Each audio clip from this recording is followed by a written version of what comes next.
आज जिस तरीके से बयानों की झड़ी लगी है, उसको देखते हुए हम केवल इतना ही कहना चाहते हैं, अगर सरकार की मंशा साफ है, सरकार का इनको संरक्षण नहीं मिला है, तो सरकार इनके खिलाफ अभी तक कार्रवाई क्यों नहीं की? अगर कार्रवाई नहीं किया है तो इसका मतलब है मेरी हत्या की साजिश में भाजपा सरकार शामिल है। मेरे ऊपर कितना भी हमला हो, कितना भी धमकियां क्यों ना आए, सरकार भी क्यों न शामिल हो, मैं महिलाओं के सम्मान, आदिवासियों, दलितों, पिछड़ों के सम्मान की बात अगर उठाई है तो पीछे कदम नहीं हटाऊंगा। इसमें रूपका लियाकत ने कहा कि मौर्य जी आपको घर से यहां तक पहुंचने में आप सकुशल रहे। फिर पूछा दो बार दूसरा कि मौर्य जी आपको ताज होटल की सफर करने में किसी प्रकार की कोई अड़चन तो नहीं आई? उनका इस प्रकार का पहला प्रश्न पूछना कहीं न कहीं जो कल का घटनाक्रम हुआ उसमें उनकी संलिप्तता और संलिप्तता दिखाई पड़ती है। इस देश की महिलाओं, आदिवासियों, दलितों और पिछड़ों के सम्मान की बात क्या उठाई? एक वर्ग विशेष के लोग मेरे पीछे हत्या की साजिश में लग गए। कोई मेरा सिर काटने के लिए 21 लाख तो कोई 51 लाख की सुपारी दे रहा है, कोई जीभ काटने के लिए 5 लाख तो कोई 11 लाख की सुपारी दे रहा है, कोई हाथ काटने के लिए, कोई कान काटने के लिए, कोई नाक काटने के लिए, और कोई हत्या करने की बात कर रहा है। तो स्वाभाविक रूप से यह साधु वेश में जो आतंकवादी और आपराधिक चेहरे हैं, सरकार को चिन्हित करके उनके खिलाफ कड़ी कार्रवाई करनी चाहिए थी, एफआईआर दर्ज करानी चाहिए थी। स्वतः संज्ञान लेते हुए ऐसे बयान देने वालों को, जिन्होंने सार्वजनिक बयान दिया, इलेक्ट्रॉनिक प्रिंट मीडिया के सामने बयान दिया, बयान देते हुए उनकी फोटो भी है, और उसके बावजूद सरकार के कान पर जूं नहीं रेंग रही है, इसका मतलब है भाजपा प्रदेश की सरकार और केंद्र की सरकार मेरे हत्या की साजिश करने वालों के साथ शामिल है।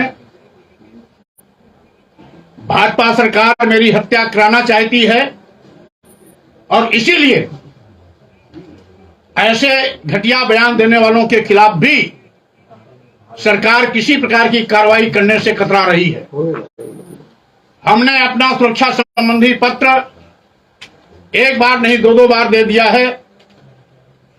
एक पत्र माननीय प्रधानमंत्री जी को और एक पत्र महामहिम राष्ट्रपति जी को, साथ ही साथ हमने उत्तर प्रदेश के प्रमुख सचिव गृह को भी इस आशय का पत्र दिया।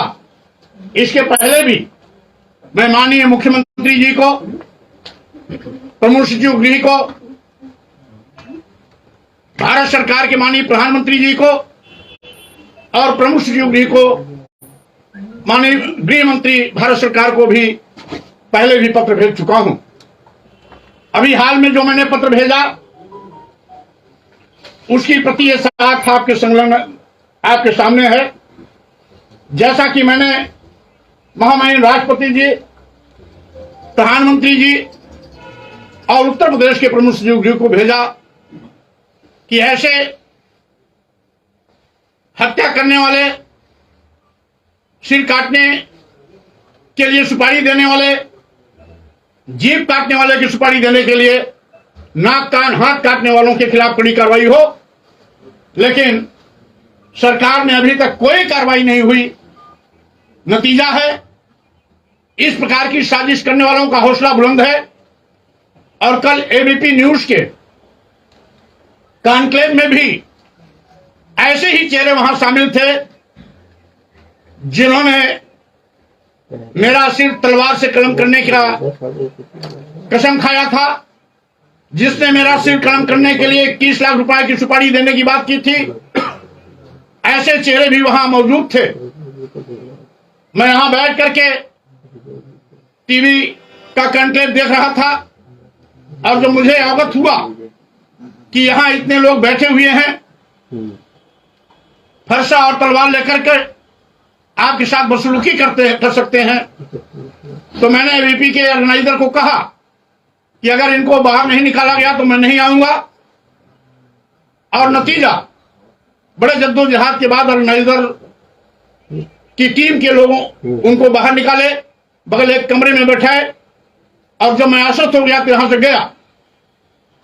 इस बाबत ट्विटर राजू दास महंत ने डाली थी, जिसमें साफ लिखा था स्वामी प्रसाद मौर्य को सनातनी का खौफ शिखर सम्मेलन में आने से मना करने लगा। पहले वहां राजू दास को वहां चटाओ तब मैं कार्यक्रम में आऊंगा। ये राजू दास का ट्विटर है। इसके साथ ही साथ इसके पहले यह सिर तन से जुदा धमकी देने वाले अयोध्या के महंत हनुमान गढ़ी मंदिर के महंत राजू दास ने सिर काटने के लिए 21 करोड़ से 21 लाख तक का इनाम देने की धमकी दी थी। यह उनका सार्वजनिक बयान है। इसी के साथ ही साथ यह सीतामढ़ी के महंत जिन्होंने सिर काटने के इनाम देने की घोषणा की, तपस्वी छानी मंदिर के मुख्य पुजारी महंत परमहंस दास जी, ये उनका है। इसी प्रकार से आचार्य जगतगुरु परमहंस आचार्य ने भी स्वामी प्रसाद मौर्य को धमकी, नहीं सुधरे तो अपने हाथों से काट दूंगा गला। यह सार्वजनिक बयान ऐसे शब्द धर्म के छद्मवेश में पड़े हुए आतंकवादियों और अपराधियों का यह बयान है, जिसको एक एक करके मैं आपके सामने प्रस्तुत कर रहा हूं।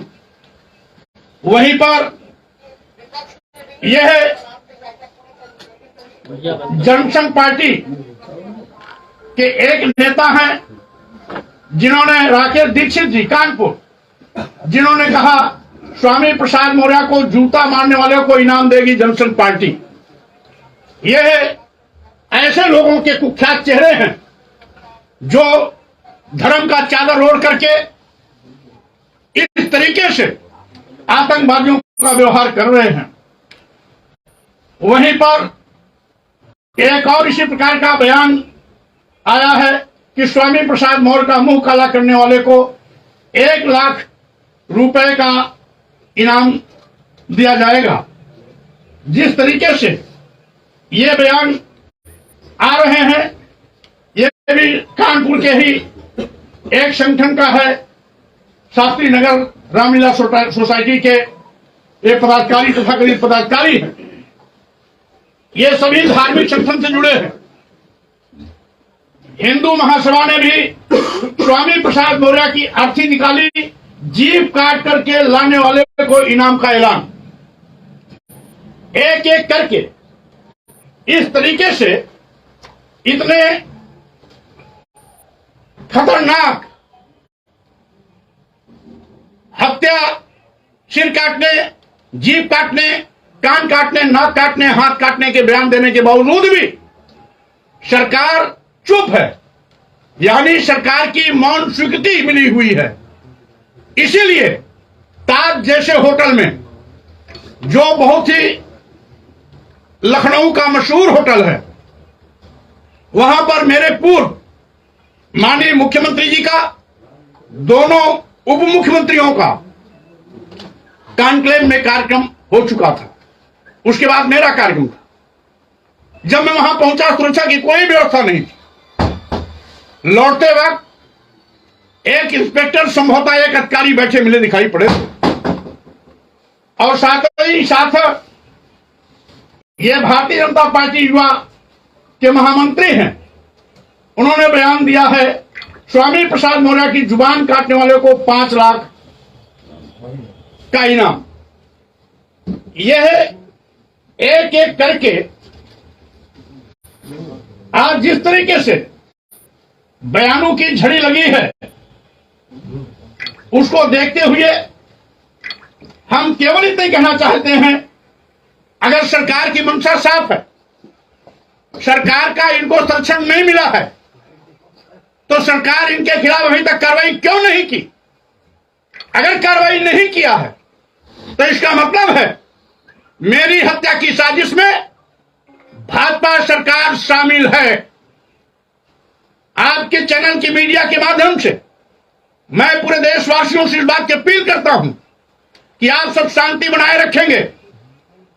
मेरे ऊपर कितना भी हमला हो, कितना भी धमकियां क्यों ना आए, सरकार भी क्यों न शामिल हो, मैं महिलाओं के सम्मान, आदिवासियों, दलितों, पिछड़ों के सम्मान की बात अगर उठाई है तो पीछे कदम नहीं हटाऊंगा।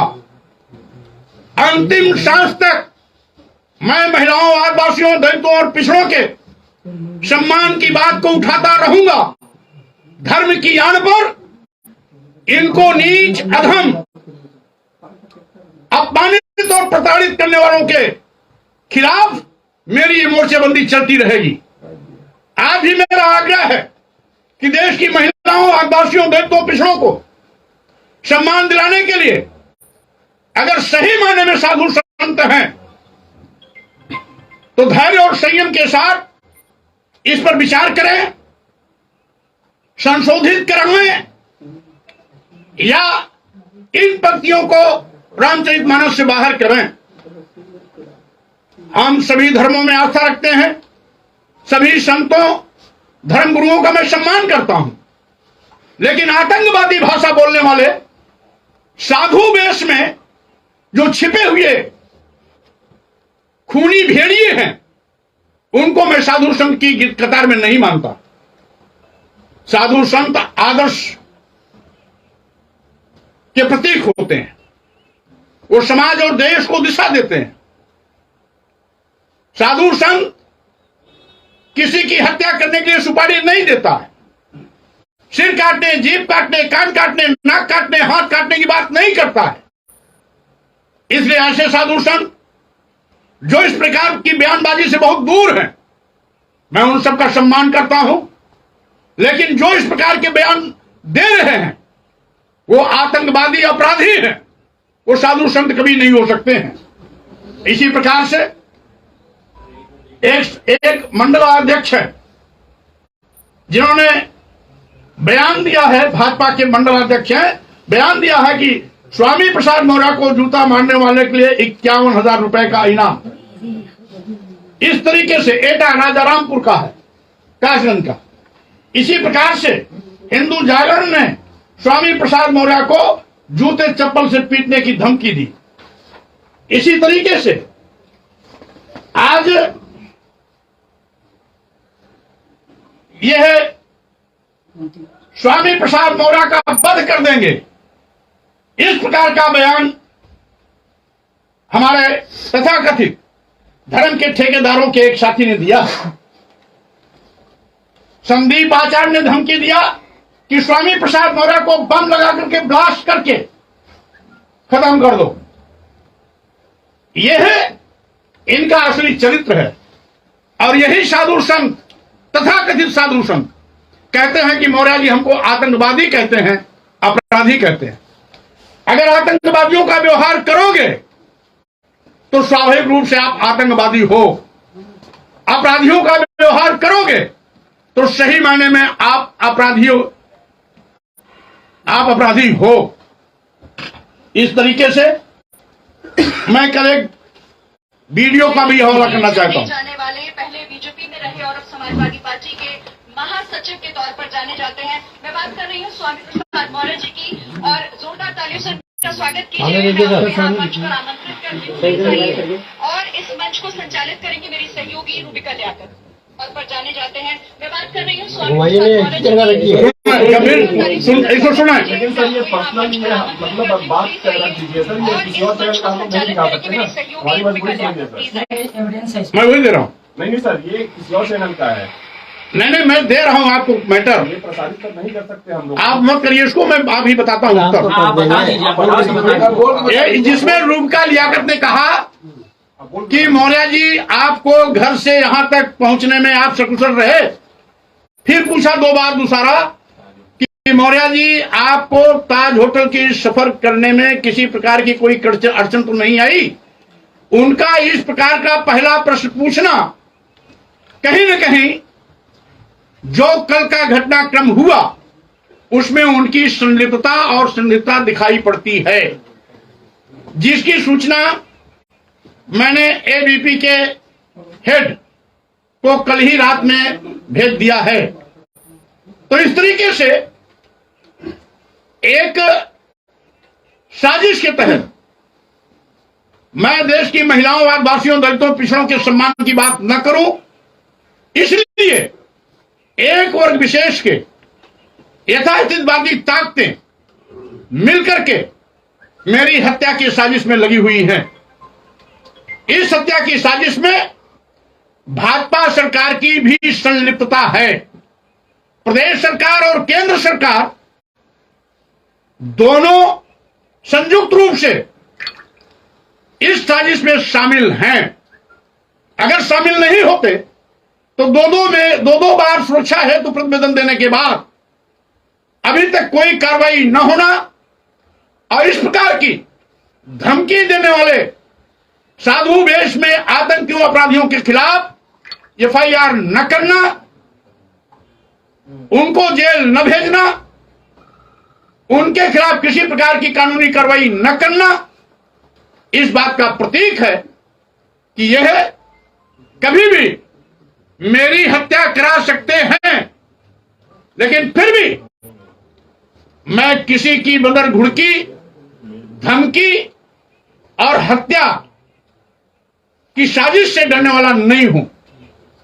जो मैंने अभियान उठाया है कि धर्म की आड़ में महिलाओं, आदिवासियों, दलितों और पिछड़ों को नीच, अधम, अपमानित और प्रताड़ित नहीं करने दूंगा, ये बात सम्मान दिलाने तक चलती रहेगी जब तक देश की महिलाओं, आदिवासियों, दलितों और पिछड़ों को सम्मान नहीं मिलता, तब तक मेरी आवाज उठती रहेगी।